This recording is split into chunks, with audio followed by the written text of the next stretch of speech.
মার্কোনিকভের সূত্র এবং বিপরীত সূত্র কৌশল সহ দুটাই শিখবা। আর আরেকটা দিচ্ছি, ইথাইন কেন অম্লধর্মী। ইথাইন ইথাইন অথবা অ্যালকাইন 1। স্যার বিপরীতটা কি ওই যে খারাসের সূত্রটা ওইটা? খারাসের সূত্র অ্যালকাইন 1। ইথাইন বা অ্যালকাইন 1 অম্লধর্মী কেন, কেন অম্লধর্মী? এই প্রশ্ন দুইটা খুবই ইম্পর্টেন্ট। আশা করছি বোর্ড পরীক্ষায় এই দুইটার যে কোনো একটা অথবা দুটোটাই পেয়ে যাবা। না পেলে এর জন্য কর্তৃপক্ষ দায়ী। কর্তৃপক্ষ মানে আমি শুধু দায়ী, আর কেউ দায়ী না। যদি এই দুইটার যে কোনো একটা বোর্ড পরীক্ষা না পাও অথবা উভয়টাই যদি না পাও, তখন বলিও বকাবাদ্য যা পারো আমাকে করিও। একেবারে পরীক্ষার হল থেকে বকাবাদ্য শুরু করবা, হাঁটতে হাঁটতে বাসায় আসবা, রিক্সা আসবা না, যেন বেশিক্ষণ বকতে পারো আমাকে। হ্যাঁ, পরীক্ষার হল থেকে হাঁটতে হাঁটতে বাসায় যাবা, ওই পুরো রাস্তায় আমাকে খালি বদদোয়া দিবা আর আমার জন্য খালি বকা দিবা। আর যদি আসে তাহলে আমার জন্য সারাটা রাস্তা শুধু দোয়া করবা। রাজি? রাজি? যদি আসে তাহলে সারা রাস্তা আমার জন্য দোয়া করবা। ওই সময় মনে হবে স্যারের কথা। কেমন? যদি আসে তাহলে দোয়া করবা, আর যদি না আসে তাহলে মানে বকা দিবা, খালি বদদোয়া করবা। যাও। তবে আমি আশা করছি আমি তোমাদের থেকে দোয়া পাবো ইনশাআল্লাহ। তো একটু ভালো করে পড়িও।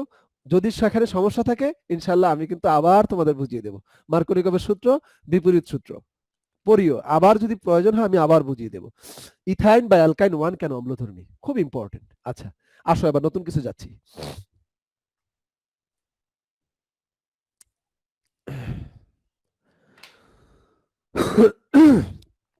আজকের প্রশ্নটা হলো,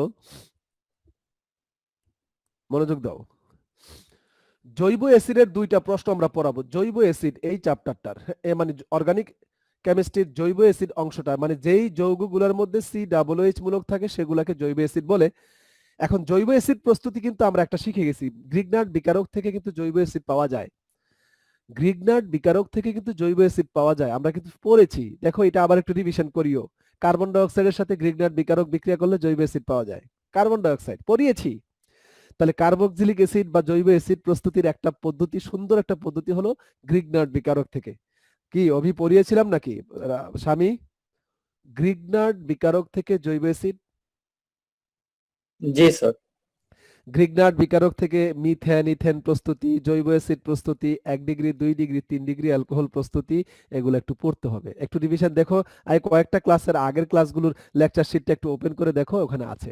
আবার যদি না বুঝো সমস্যা নেই, না বুঝলে সমস্যা নেই, আমাকে বলিও, কিন্তু বলো না যে স্যার আমি এটা বুঝি না। আবার একটু বুঝিয়ে দিলাম 5টা মিনিট, পরীক্ষা ক্লাস শেষে আমার সাথে থাকলা 5টা মিনিট, বা ক্লাসের মাঝখানে না হয় একটু বলে দিলাম। তাহলে এই জৈব অ্যাসিড এইগুলা নিয়ে দুইটা প্রশ্ন শুধু আমরা পড়বো এখানে। এই একটু ইম্পর্টেন্ট বলতে এই দুইটা প্রশ্নই আছে, আর বাকিগুলো দরকার নেই পড়ার। বাট বড়জোর 3টা প্রশ্ন পড়বো এই জৈব অ্যাসিড চ্যাপ্টার থেকে। 2-3টা প্রশ্ন আমরা পড়বো, এর বেশি কিন্তু পড়বো না। খেয়াল করো, প্রথম প্রশ্ন একটু মনোযোগ দিবেন বাবা। বিভিন্ন জৈব অ্যাসিডের, খেয়াল করবেন, বিভিন্ন জৈব অ্যাসিডের অম্লত্বের তুলনা, অম্লত্বের তুলনা অম্লত্বের তুলনা মানে কি বুঝছো? সবাই তো অ্যাসিড, কিন্তু কারো অ্যাসিডিটি বেশি, কারো অ্যাসিডিটি কম। কেউ তীব্র অ্যাসিড, কেউ দুর্বল অ্যাসিড। কেন? বিভিন্ন জৈব অ্যাসিডের অম্লত্বের তুলনা, কে বেশি অম্লীয়, কে কম অম্লীয়, খুব ইম্পর্টেন্ট। তার মধ্যে আমরা একটু একটু একটু একটু এক্সপ্লেইন করে দেই। যেমন ফর্মিক অ্যাসিড বা মিথানোয়িক অ্যাসিড, মানে 1 কার্বন বিশিষ্ট জৈব acid is greater than ethanoic acid, মানে 2 কার্বন বিশিষ্ট জৈব অ্যাসিড থেকে 1 কার্বন বিশিষ্ট জৈব অ্যাসিডটা একটু সবল অ্যাসিড, তীব্র অ্যাসিড, তার অম্লত্ব বেশি। অথবা এই যে ইথানোয়িক অ্যাসিড, খেয়াল করো, ইথানোয়িক অ্যাসিডের যদি 3টা হাইড্রোজেন ছিল, এখন 3টা হাইড্রোজেনের জায়গায় যদি একটা ক্লোরিন ঢুকে, তাহলে এটার নাম হয় ক্লোরো অ্যাসিটিক অ্যাসিড। ক্লোরো, দেখো CH3 ছিল, একটা ক্লোরিন এখানে আসছে, তার সাথে হচ্ছে COOH। তাহলে এই যে COOH এটা কিন্তু ইথানোয়িক অ্যাসিড ছিল। দেখো CH3COOH কিন্তু ইথানোয়িক অ্যাসিড, কিন্তু ইথানোয়িক অ্যাসিড থেকে একটা হাইড্রোজেন একটা ক্লোরিন দ্বারা প্রতিস্থাপন হয়েছে, তাহলে এটার নাম হচ্ছে ক্লোরো। মনোক্লোরো মানে একটা chloro, monochloro ethanoic acid is greater than ethanoic acid, মানে ইথানোয়িক অ্যাসিড থেকে মনোক্লোরো ইথানোয়িক অ্যাসিড সবল। আবার হতে পারে যদি এখানে 2টা হাইড্রোজেন প্রতিস্থাপন হয় 2টা ক্লোরিন দ্বারা, তাহলে আর থাকবে একটা H। CH3 থেকে 2টা হাইড্রোজেন প্রতিস্থাপন হয়েছে 2টা দ্বারা, তাহলে আর একটা থাকবে একটা H। তাহলে এটা হচ্ছে ডাইক্লোরো অ্যাসিটিক অ্যাসিড। ডাইক্লোরো কেন? 2টা ক্লোরিন, তাহলে dichloro acetic acid is greater than monochloro এবং ইথানোয়িক, দুইটা থেকেই সবল। সবল ক্লোরিন CH2 COOH and এবং ইথানোয়িক অ্যাসিড দুইটা থেকেই সবল খেয়াল করিও, দুটা থেকেই ডাইক্লোরো। যদি এখানে 3টা ক্লোরিন থাকে সেটা আরো সবল। তার মানে এই যে CH3 থাকলে যতটুকু অ্যাসিডের তীব্রতা, তার মধ্যে একটা ক্লোরিন ঢুকলে তীব্রতা বেড়ে যায়, দুইটা ঢুকলে আরো বেড়ে যায়, 3টা ক্লোরিন ঢুকলে আরো বেড়ে যায়। এই ব্যাখ্যাগুলো আমরা পড়বো। এই হচ্ছে প্রশ্নটা, প্রথম প্রশ্নটা। দ্বিতীয়টা একটু খেয়াল করো, দ্বিতীয় প্রশ্নটা কি পড়বো, মনোযোগ দাও।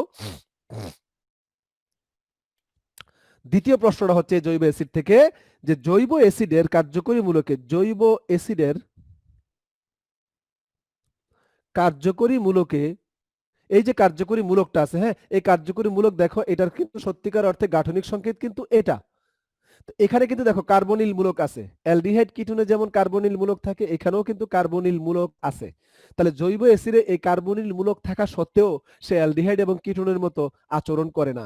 সে অ্যালডিহাইড যেমন নিউক্লিওফিলিক যুত বিক্রিয়া দেয়, আমরা কিন্তু একটা প্রশ্ন পড়েছি, নিউক্লিওফিলিক যুত বিক্রিয়া কে অধিক সক্রিয়, ভুলে গেছো মনে হয় সবাই, খেয়াল করো।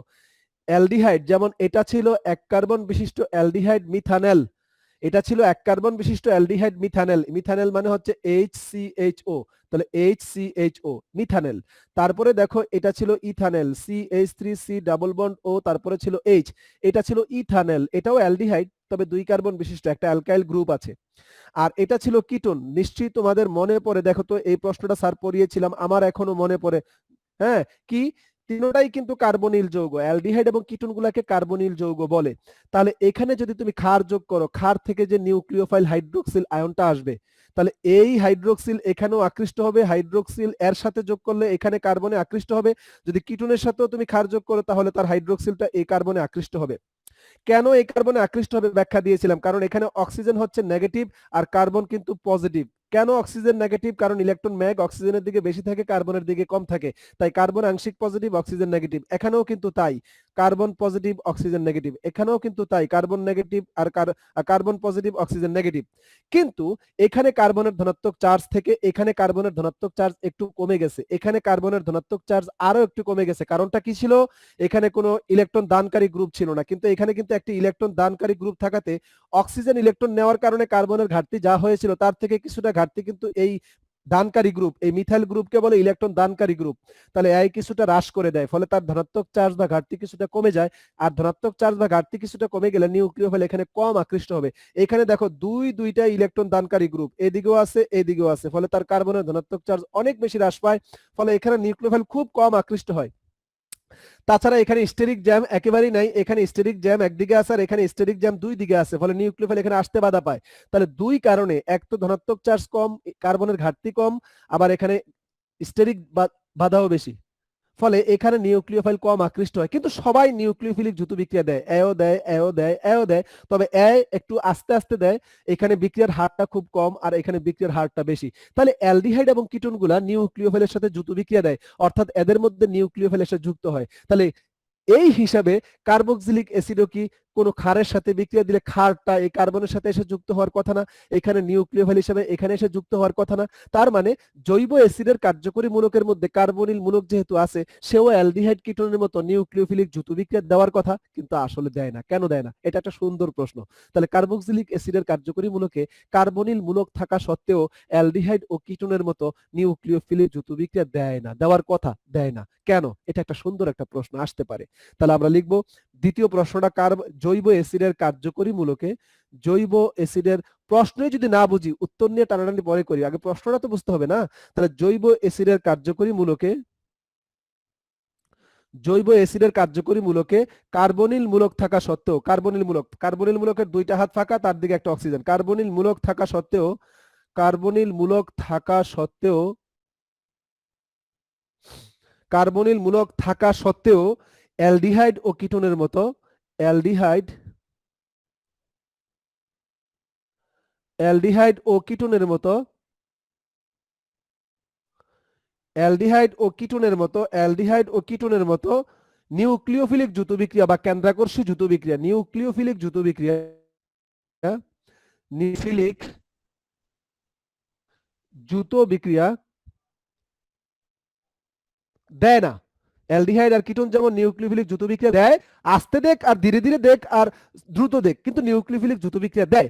সকল অ্যালডিহাইড এবং কিটোন নিউক্লিওফিলের সাথে যুক্ত হয়, আস্তে হোক আর দ্রুত হোক দেয়, সক্রিয়তা কম হোক আর বেশি হোক দেয়। কিন্তু কার্বক্সিলিক অ্যাসিডের মধ্যে সিও মূলক থাকা সত্ত্বেও, কার্বনিল মূলক থাকা সত্ত্বেও এখানে নিউক্লিওফিল এই কার্বনের সাথে এসে কোনোদিনও যুক্ত হয় না। কেন? কারণটা কি? কারণ এখানে নিউক্লিওফিলিক যৌথ বিক্রিয়া হয় না। কেন? কারণ এখানে তো কার্বনিল মূলক আছে। এটা একটা প্রশ্ন। আচ্ছা, দ্বিতীয় প্রশ্ন গেল। এবার তৃতীয় প্রশ্নের দিকে একটু তাকাই। তৃতীয় প্রশ্নটা কি? তৃতীয় প্রশ্নটা না হয় আমরা এখানে লিখে দিই, নিচে জায়গা কম। তৃতীয় প্রশ্নটা হচ্ছে বাবা মিথানোইক অ্যাসিড মানে হচ্ছে HCOOH, বা এটার নাম ফর্মিক অ্যাসিড, বাণিজ্যিক নাম ফর্মিক অ্যাসিড। তাহলে এই ফর্মিক অ্যাসিডে, এটা কিন্তু কার্বক্সিলিক অ্যাসিড, এটা কিন্তু জৈব অ্যাসিড, অথচ সে অ্যালডিহাইড কিটোনের মতো আচরণ করে। একমাত্র যতগুলো জৈব অ্যাসিড আছে, ethanoic acid, methanoic acid, propanoic acid, butanoic acid, benzoic acid, যত জৈব অ্যাসিড আছে সবাই না, শুধুমাত্র মিথানোইক অ্যাসিডটা কি করে? অ্যালডিহাইড এবং কিটোনের মতো টলেন্ট বিকারকের সাথে বিক্রিয়া করে, ফেলিং দ্রবণের সাথে বিক্রিয়া করে। অ্যালডিহাইড যেমন টলেন্ট বিকারকের সাথে বিক্রিয়া করে দর্পণ টেস্ট দেয়, টেস্ট টিউবের ভিতরের গায়ে সিলভারের দর্পণ সৃষ্টি করে, প্রলেপ সৃষ্টি করে, ফলে বাহির থেকে চেহারা দেখা যায়। ঠিক তেমনি ভাবে মিথানোইক অ্যাসিডের মধ্যেও কিন্তু আসলে যদিও এটা জৈব অ্যাসিড, কিন্তু এটা কিন্তু টলেন্ট বিকারকের সাথে সিলভার দর্পণ টেস্ট দেয় এবং ফেলিং দ্রবণের সাথে কিন্তু কিউ প্লাস অক্সাইডের লাল বর্ণের পদক্ষেপ তৈরি করে। অর্থাৎ অ্যালডিহাইড এবং কিটোন যে ধরনের আচরণ করে টলেন্ট বিকারকের সাথে, ফেলিং দ্রবণের সাথে, জৈব অ্যাসিড, একমাত্র জৈব অ্যাসিড মিথানোইক অ্যাসিড, সে কিন্তু এই ধরনের আচরণ করে। তাহলে আমাদের প্রশ্নটা হলো, এই মিথানোইক অ্যাসিড একটি জৈব অ্যাসিড হওয়া সত্ত্বেও, অ্যালডিহাইড ও কিটোনের মতো, অ্যালডিহাইড ও কিটোনের মতো টলেন্ট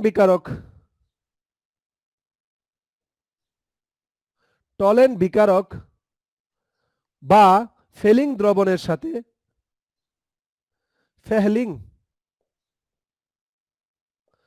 ফেহলিং দ্রবণের সাথে বিক্রিয়া দেয় কেন, বা অ্যালডিহাইড কিটোনের মতো আচরণ করে কেন? বিক্রিয়া দেয় কেন বা অ্যালডিহাইড কিটোনের মতো আচরণ করে কেন? মানে এই মিথানোইক অ্যাসিড একটি জৈব অ্যাসিড হওয়া সত্ত্বেও অ্যালডিহাইড আর কিটোনের মতো টলেন্ট বিকারকের সাথে অথবা ফেলিং দ্রবণের সাথে বিক্রিয়া দেয় কেন? খুব ইম্পর্টেন্ট। একটা অ্যান্সারটা শুধু বলে দিই, ছোট্ট অ্যান্সারটা দেখো। Methanoic acid HC double bond O আর হচ্ছে OH, তার মানে এদিকে একদিকে COOH মূলক আছে কার্যকরী মূলক, আর একদিকে কিন্তু CHO অ্যালডিহাইড মূলক কিন্তু আছে। যে সমস্ত যৌগে CHO মূলক থাকবে, অ্যালডিহাইড মূলক থাকবে ডানে বামে, তারাই টলেন্ট বিকারকের সাথে বিক্রিয়া দিবে। তারপরে বিক্রিয়াটা দেখাইতে হবে। এটা নিয়ে পরে মোটামুটি এটা সহজ আছে, কিন্তু এই দুইটা আগে একটু বুঝাইনি। কত মিনিট সময় আছে সেই অনুযায়ী পরিকল্পনা করি। কয়টা বাজে? 35, 10 10 মিনিট মিনিট আছে আছে। না? আচ্ছা, চেষ্টা করি, দেখি, একটু চেষ্টা করি অন্ততপক্ষে, পরে না হয় দেখি। এই প্রশ্নটা আগামী ক্লাসে পড়াবো, কিন্তু এটা এই 10 মিনিটে পারবো, তাই এটা শেষ করে ফেলি, কেমন? হ্যাঁ, ওকে, সবাই একটু দেখো। ও, প্রশ্নগুলো স্ক্রিনশট দিয়েছিলা? জি স্যার। জি স্যার, আছে Good. স্যার, সমস্যা নেই।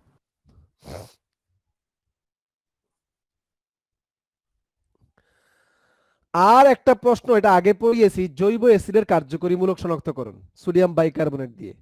কোন নমুনা যৌগের সাথে সোডিয়াম বাইকার্বনেট যোগ করলে যদি একটি বুদবুদ আকারে একটি গ্যাস সৃষ্টি হয়, যে গ্যাসটি চুনের পানিকে ঘোলা করে, বুঝতে হবে নমুনা যৌগে COOH কার্যকরীমূলকটি আছে। খুব ইম্পর্টেন্ট, এটা আসে প্রয়োগে প্রায়, যে নমুনা যৌগে COOH মানে কার্যকরীমূলক, জৈব অ্যাসিড কার্যকরীমূলক আছে কিনা তার শনাক্তকরণ তো সোডিয়াম বাইকার্বনেট দিয়ে করা হয়। যে কোনো জৈব অ্যাসিডের সাথে, মানে COOH কার্যকরীমূলকটি আছে এমন যে কোনো যৌগের সাথে সোডিয়াম বাইকার্বনেট যোগ করলে কার্বন ডাই অক্সাইড গ্যাস সৃষ্টি হয়। অন্য কোনো আর যৌগের সাথে সোডিয়াম বাইকার্বনেট যোগ করলে কার্বন ডাই অক্সাইড গ্যাস সৃষ্টি হয় না। তাহলে এই পরীক্ষা প্রমাণ করে নমুনা যৌগে COOH কার্যকরীমূলক আছে। আর যে গ্যাসটা, গ্যাস তো আর দেখা যায় না, এই গ্যাসটা যে কার্বন ডাই অক্সাইড গ্যাস তা প্রমাণ করার জন্য চুনের পানির ভিতর দিয়ে গ্যাসটা যদি চালনা করি, পরিষ্কার চুনের পানি গোলা হয়ে যাবে। কারণ কার্বন ডাই অক্সাইড, সোডিয়াম, চুনের পানি হচ্ছে ক্যালসিয়াম হাইড্রোক্সাইড। তাহলে ক্যালসিয়াম হাইড্রোক্সাইডের সাথে কার্বন ডাই অক্সাইড বিক্রিয়া করে ক্যালসিয়াম কার্বনেট অদ্রবণীয় লবণ তৈরি করবে, ফলে দ্রবণটি চুনের পানি, স্বচ্ছ চুনের পানি কি হয়ে যাবে? গোলা হয়ে যাবে। তাহলে কোন একটি গ্যাস দেখা যায় না, এই গ্যাসটি কোন গ্যাস তা নিশ্চিতকরণ করার জন্য আমরা দ্বিতীয় আরেকটি প্রসেস করতে হয়। বুঝতে পেরেছো? কিন্তু একমাত্র জৈব অ্যাসিডগুলোই কেবল সোডিয়াম বাইকার্বনেটের সাথে বিক্রিয়া করে কার্বন ডাইঅক্সাইড গ্যাস সৃষ্টি করে। আর কোনো জৈব কার্যকরীমূলক অ্যালকোহল বলো, তুমি অ্যালডিহাইড বলো, কিটোন বলো, এরা কিন্তু সোডিয়াম বাইকার্বনেটের সাথে এই ধরনের কোনো গ্যাস সৃষ্টি করে না, এই ধরনের কোনো বিক্রিয়া দেখে না। এটা জৈব অ্যাসিডের একটা ইউনিক বিক্রিয়া। তাহলে ইউনিক বিক্রিয়া দিয়ে আমরা আইডেন্টিফাই করতে পারি যে কোনো নমুনা যৌগে আমাকে একটা নমুনা যৌগ দেওয়া হলো, এখানে COOH কার্যকরীমূলকটা আছে কিনা প্রমাণ করার জন্য আমাকে সোডিয়াম বাইকার্বনেট যোগ করতে হবে। দ্রবণ করি আর কঠিন সোডিয়াম, যদি জৈব অ্যাসিডটি দ্রবণীয় অবস্থা থাকে তুমি কঠিন সোডিয়াম বাইকার্বনেট দিতে পারো অথবা দ্রবণও দিতে পারো। তাহলে দেখবে বুদবুদ আকারে পেপসির বোতল খুললে যেভাবে কার্বন ডাইঅক্সাইড গ্যাস বের হয় এভাবে গ্যাস বের হবে। আর গ্যাসটা কি গ্যাস, এটাকে সংগ্রহ করে নল দিয়ে সংগ্রহ করে একটা নির্গম নল দিয়ে সরাসরি চুনের পানির ভিতর দিয়ে নলটা যাবে, ফলে কার্বন ডাইঅক্সাইড গ্যাসগুলো ওখানে গিয়ে স্বচ্ছ দ্রবণটাকে ঘোলা করে ফেলবে। নিশ্চিত হয়ে গেলাম এটা উৎপন্ন গ্যাসটা ছিল কার্বন ডাইঅক্সাইড গ্যাস। আর পৃথিবীতে একমাত্র কার্বক্সিলিক কার্যকরীমূলক বিশিষ্ট যৌগগুলা অর্থাৎ জৈব অ্যাসিডগুলাই সোডিয়াম বাইকার্বনেটের সাথে বিক্রিয়া করিয়া কার্বন ডাইঅক্সাইড গ্যাস সৃষ্টি করে। বিক্রিয়াটা দিয়ে দিবা, বইয়ের মধ্যে আছে, পড়ে নিবা। জৈব অ্যাসিডের কার্যকরীমূলক শনাক্তকরণ ভালো করে পড়বা। একটা কার্যকরীমূলক শনাক্তকরণ আসার সম্ভাবনা অনেক বেশি। কি? অ্যালডিহাইড, কিটোন, জৈব অ্যাসিড, অ্যালকোহল, এই চারটা কার্যকরীমূলক থেকে যে কোনো একটা আসার সম্ভাবনা অনেক বেশি। আরেকটা আছে প্রাইমারি এমিন, বিশেষ করে অ্যারোমেটিক প্রাইমারি এমিন, আমরা এটাও পড়াবো কার্বিলেমিন পরীক্ষা। কেমন? এই পাঁচটা কার্যকরীমূলক শনাক্তকরণ পড়লে মোটামুটি আশা করা যায় যে একটা 3 নম্বরে বা প্রয়োগে একটা কার্যকরীমূলক শনাক্তকরণ আমি পাবো। আচ্ছা, এবার এই প্রশ্নটার দিকে একটু তাকাই বাবা, খেয়াল করেন। অ্যালডিহাইড কিটোনে যেভাবে নিউক্লিওফাইল যুক্ত হতে পারছে, নিউক্লিওফাইল এখানে শুধু হাইড্রোক্সিল আয়ন থাকবে তা না, সায়ানাইড আয়ন থাকতে পারে, যে কোনো নিউক্লিওফাইল মানে নেগেটিভ চার্জ বিশিষ্ট কোনো সাবস্ট্রেট। তো নেগেটিভ চার্জ যাদের মধ্যে থাকে বুঝতে হবে তাদের মধ্যে মুক্তজোড় ইলেকট্রন থাকে, আর তারাই নিউক্লিওফাইল হিসেবে ধনাত্মক কার্বন বা ধনাত্মক নিউক্লিয়াসকে বা ইলেকট্রোফাইলকে আকর্ষণ করে। তাহলে এখানে কার্বনিল কার্বন ধনাত্মক, এখানেও কার্বনিল কার্বনটা ধনাত্মক। কেন? অক্সিজেনের ইলেকট্রোনেগেটিভিটি বেশি হয়, ইলেকট্রন সে টানে, ফলে কার্বন ঘাটতি থাকে। ঘাটতি থাকলে নিউক্লিওফাইল সেখানে আসবে, ঘাটতি থাকলে নিউক্লিওফাইল সেখানে আসবে, ঘাটতি থাকলেই আসবে। তবে কোথাও কম আসবে, দ্রুত আসবে না, আস্তে আস্তে আসবে, কোথাও দ্রুত আসবে, কোথাও বিক্রিয়া খুব ফাস্ট হবে, কোথাও স্লো হবে। এর কারণ কিন্তু আমরা আগেই ব্যাখ্যা দিয়েছি। তবে অ্যালডিহাইড এবং কিটোন সবাই কিন্তু নিউক্লিওফিলের সাথে যুক্ত হয় এবং নিউক্লিওফিলিক যৌথ বিক্রিয়া দেয়। কিন্তু আজকের প্রশ্ন হচ্ছে জৈব অ্যাসিডেও কার্যকরী মূলকের মধ্যে সিও মূলক মানে কার্বনিল মূলক আছে, কিন্তু সে কিন্তু কি দেয় না, এই নিউক্লিওফাইলের প্রতি কোনো আকর্ষণই দেখা না। এখন একটু খেয়াল করো বাবা, মনোযোগ দেন। CH3 C double bond O আর হচ্ছে OH, একটু খেয়াল করেন বাবা আমরা সবাই। এই যে জৈব অ্যাসিডটা আছে, এখানে কিন্তু তুমি যদি সোডিয়াম হাইড্রোক্সাইড দাও, এখানে কিন্তু নিউক্লিওফিলিক সংযোজন বিক্রিয়া ঘটবে না, বরং এখানে কি ঘটবে, এই এই অ্যাসিড থেকে, এই যৌগ থেকে এইচটা বেরিয়ে যাবে। কি হিসাবে বেরিয়ে যাবে? H+। যখন কোনো যৌগ থেকে H+ বেরিয়ে যায়, বলেছিলাম বাকি অংশটার মধ্যে একটা নেগেটিভ চার্জ সৃষ্টি হবে, তোমরা কিন্তু জানো। তাহলে কোনো অ্যাসিড যদি একটা H+ কে রিলিজ করে দেয়, অবশিষ্ট অংশটার মধ্যে একটা নেগেটিভ চার্জ অ্যারাইজ হয়, তাহলে এখানে কিন্তু নেগেটিভ চার্জ হয়ে গেল। তাহলে H+টা কাকে নিয়ে গেল? এখানে সোডিয়াম হাইড্রোক্সাইড মাইনাস, OH হচ্ছে সোডিয়াম প্লাস, OH হচ্ছে মাইনাস। তাহলে এই অ্যাসিডের H+ আর ক্ষারের OH মাইনাস মিলা পানি হয়ে যাবে, আর একটি লবণ সৃষ্টি হবে CH3COO মাইনাস আর সোডিয়াম প্লাস। সোডিয়াম অ্যাসিটেট একটি লবণ সৃষ্টি হবে COO মাইনাস সোডিয়াম প্লাস। তাহলে বাবা এখানে কিন্তু জৈব অ্যাসিড অ্যাসিডের মতো আচরণ করেছে, সে কিন্তু নিউক্লিওফিলিক যৌথ বিক্রিয়া দেয় নাই, যদিও এখানে নিউক্লিওফাইল ছিল, জলীয় সোডিয়াম হাইড্রোক্সাইড ছিল, এখানে কিন্তু প্রচুর পরিমাণে হাইড্রোক্সিল আয়ন ছিল, কিন্তু হাইড্রোক্সিল আয়নগুলো কিন্তু এই কার্বনের প্রতি কোনো আসক্তিই দেখায় নাই, এখানে যাওয়ার কোনো চিন্তাই করে নাই, বরং এই যৌগ থেকে যে প্রচুর পরিমাণে H+ আয়নগুলো বেরিয়ে আসছে, H+ আয়নগুলো এই OH মাইনাসকে নিয়ে কিন্তু পানি হয়ে গেছে। তার মানে এখানে প্রশমন বিক্রিয়া ঘটেছে, এখানে অ্যাসিড ক্ষার বিক্রিয়া ঘটেছে, এখানে কিন্তু নিউক্লিওফিলিক সংযোজন বিক্রিয়া ঘটেনি। তাহলে কেন ঘটলো না সেটার দিকে একটু তাকাই। আসলে এর কারণ হচ্ছে রেজোনেন্স। কার মধ্যে রেজোনেন্স ঘটে? অ্যাসিডের মধ্যে রেজোনেন্স ঘটে। কিভাবে রেজোনেন্স ঘটে একটু খেয়াল করো, মনোযোগ দাও। এখানে মূলত কারণ হলো, সবাই একটু দেখো, অ্যালডিহাইডের মধ্যে কিন্তু সিও মূলকের সাথে H ছিল, H, মিথাইল ছিল, কার্বন ছিল, মিথাইল ছিল, কার্বন, অ্যালকাইল মূলক ছিল, কিন্তু কোনো প্রকার OH মূলক ছিল না। কিন্তু জৈব অ্যাসিডের মধ্যে একটু খেয়াল করো, CH3 একদিকে কার্যকরী মূলকের সাথে একদিকে CH3 আছে, কিন্তু আরেকদিকে কিন্তু OH আছে। দেখো এখানে কিন্তু H নাই, এখানে কিন্তু কার্বন নাই। এই OH এর অক্সিজেনের মুক্তজোড় ইলেকট্রন কয়টা? দুইটা। খেয়াল করিও কিন্তু অক্সিজেনের এই দুই জোড় মুক্ত ইলেকট্রন থাকার কারণে যখনই এই অক্সিজেন ইলেকট্রন টান দিয়ে নিয়ে যায়, এই দুইটা ইলেকট্রন টান দিয়ে যখন অক্সিজেন নিয়ে সে মাইনাস হয়, তখন এই কার্বন কিন্তু প্লাস হয়ে যায়। আর এখানে কার্বন প্লাস হওয়া মাত্র, যেই মাত্র সে নেয়, সেই মাত্র নিউক্লিওফাইল হাইড্রোক্সিল এখানে আসার সুযোগই পায় না। কেন পায় না? কারণ এই অক্সিজেনের মুক্তজোড় ইলেকট্রন এখানে এসে এই কার্বনকে দিয়ে তার সাথে একটা ডাবল বন্ড তৈরি করে। আচ্ছা, ডাবল বন্ড তৈরি করলে হয় কি দেখো তো, CH3 C এটা হয়ে গেল না হয় মাইনাস, ইলেকট্রন নিয়ে গেল, আর এই কার্বন প্লাস হওয়ার সুযোগ পেল না। কেন? এখানে আগে একটা বন্ধন ছিল, আর এই অক্সিজেনের মুক্তজোড় ইলেকট্রন 2 জোড়া থেকে একটা, এই 2 জোড়া থেকে 1 জোড়া এখানে এসে কার্বনকে দিয়ে দিবে, কার্বনের প্লাসটা প্রশমিত হয়ে যাবে। কিন্তু এখানে কিন্তু দেখো অক্সিজেনের এখন 1 জোড়া মুক্ত ইলেকট্রন, কিন্তু অক্সিজেনের উপর প্লাস চার্জটা চলে আসছে। তাহলে কার্বনের প্লাস চার্জটা কিন্তু ঘাটতিটা কিন্তু কে পূরণ করে দিল? অক্সিজেন। কেন? অক্সিজেনের মুক্তজোড় ইলেকট্রন ছিল এই জন্য। আর অক্সিজেন এমনি এমনি দেয় না, কারণ আছে। কারণ কি? অক্সিজেন জানে কার্বনরে সাইদারি করি, সাইদারি মানে তারে দেই, তাকে খুশি রাখি, বরং একটু পরে যখন আমার উপর প্লাস চার্জ সৃষ্টি হবে আমি সুতা পাবো, আমি কারণ পাবো। কাকে? কাকে এখান থেকে বিতাড়িত করার জন্য? হাইড্রোজেনকে। হাইড্রোজেন দেখো আমার উপর প্লাস চার্জ সৃষ্টি হয়েছে, এখন তোমার কি করা উচিত? হাইড্রোজেন বলবে বুঝছি বস, আপনাকে ইলেকট্রন দিয়ে আমাকে চলে যেতে হবে। তো অক্সিজেন বলে ঠিক আছে, দেরি করতেছো কি লেগে? তাহলে এখন কি করবে? এই যে হাইড্রোজেনের একটা ইলেকট্রন, অক্সিজেনের একটা ইলেকট্রন, এতক্ষণ কিন্তু অক্সিজেন টানছে, কিন্তু এখন একদম পার্মানেন্টলি টানবে, একদম নিয়ে নিবে। হাইড্রোজেনকে বলবে তুমি চলে যাও। তাহলে এখানে এই অক্সিজেনের উপর প্লাস চার্জটা সৃষ্টি না হলে অক্সিজেন হাইড্রোজেনকে এই বার্তা দেয় না। অক্সিজেন হাইড্রোজেনকে কখন দেয়? তুমি একবারে চলে যাও ইলেকট্রন দিয়ে, যখন অক্সিজেনের উপর প্লাস চার্জ। কেন? লোককে দেখাইতে পারবে, দেখো আমার উপর প্লাস চার্জ সৃষ্টি হয়েছে, আমি কার্বনকে ইলেকট্রন দিয়েছি, তাই আমার উপর ঘাটতি হয়েছে, এখন হাইড্রোজেনকে চলে যেতে হবে। বুঝো নাই? শর্ত তো ছিল সমযোজী বন্ধন, সমযোজী বন্ধনের ইলেকট্রন তো সমানভাবে শেয়ার হওয়ার কথা, কিন্তু এখন কি সমানভাবে শেয়ার হচ্ছে? অক্সিজেন তো হাইড্রোজেনটা টোটালি নিয়ে আসতেছে। কেন? একটা কারণ দর্শায়। কোন কারণ? অক্সিজেনের উপর প্লাস চার্জ সৃষ্টি হয়েছে। বুঝতে পেরেছো? আসলে খেলা আর কি। তো দেখো এখানে এই দুইটা ইলেকট্রন যদি এখন অক্সিজেন রেখে দেয়, বাবা খেয়াল করো, এই যে এখন এই দুইটা ইলেকট্রন অক্সিজেন রেখে দিলে তাহলে কি হবে বলো তো দেখি? তাহলে এটা এরা ঠিক থাকবে, এটা মাইনাস থাকবে, তাহলে আমরা দেখতে পাচ্ছি CH3, তারপরে সি, তারপরে ও হচ্ছে মাইনাস, আর এখানে কিন্তু দেখো এই অক্সিজেনের সাথে ডাবল বন্ড হয়ে গেল। এখন এই অক্সিজেন প্লাসটা কিন্তু আর থাকবে না, কারণ এই দুইটা ইলেকট্রন কিন্তু অক্সিজেন নিয়ে আসতেছে, তাহলে অক্সিজেনের মধ্যে কিন্তু আবার 2 জোড়া মুক্ত ইলেকট্রন হয়ে যাচ্ছে, কিন্তু বেচারা হাইড্রোজেন খালি বালি ইলেকট্রন ছাড়া এখন বেরিয়ে যেতে বাধ্য হলো। বুঝতে পেরেছো? তাহলে দেখো এই যে এসিটিক অ্যাসিড কি করলো? এসিটিক অ্যাসিড এই অক্সিজেন ইলেকট্রন টান দিয়ে নিয়ে যাওয়ার কারণে কার্বনের উপর প্লাস চার্জ সৃষ্টি হলো, কিন্তু কার্বনের উপর প্লাসটা কিন্তু মুহূর্তের জন্য থাকতে পারেনি, সাথে সাথেই এই অক্সিজেনের মুক্তজোড় ইলেকট্রন এখানে এসে ডাবল বন্ড হয়ে কার্বনের প্লাসটা প্রশমিত হয়ে গেলে তো আর এখানে নিউক্লিওফিলে আসার কোনো সুযোগ নাই, বরং অক্সিজেন প্লাস চার্জগ্রস্ত হওয়ার কারণে হাইড্রোজেনকে প্লাস হিসেবে বের করে দিয়ে এসিড ধর্ম দেখাইছে, প্রোটন দান করেছে, এসিড ধর্ম দেখাইছে। এখন যে এই এসিটেট আয়নটা সৃষ্টি হয়েছে, এর মধ্যে এখন রেজোনেন্স হয় এবং সে স্থিতিশীলতা অর্জন করে। তাহলে কোন যৌগ যদি একটা H+ আয়নকে ছেড়ে দিলে একটি স্থিতিশীল রেজোনেন্স হয় এমন একটি আয়ন যদি উৎপন্ন করতে পারে, তাহলে অবশ্যই সেই যৌগটি একটা H+ আয়নকে ছেড়ে দিবে, ছলে বলে কৌশলে যেভাবে হোক H+ আয়নকে ছেড়ে দিয়ে একটি স্থিতিশীল এসিটেট আয়ন সৃষ্টি করবে, কারণ এর মধ্যে রেজোনেন্স হয়। এই ইলেকট্রনগুলো এই কার্বন অক্সিজেন অক্সিজেন এর মধ্যে আসা যাওয়া করে, রেজোনেন্স হয়। রেজোনেন্স হলে আয়ন কি হয়? স্থিতিশীল হয়। তাহলে এখানে জৈব অ্যাসিড কিন্তু নিউক্লিওফিলিক সংযোজন বিক্রিয়া দিল না। দেখো জৈব অ্যাসিড কিন্তু এখানে নিউক্লিওফাইলকে এখানে আসার সুযোগই দিল না, কারণ নিউক্লিওফাইল এখানে আসার সুযোগই পায় নাই। কেন?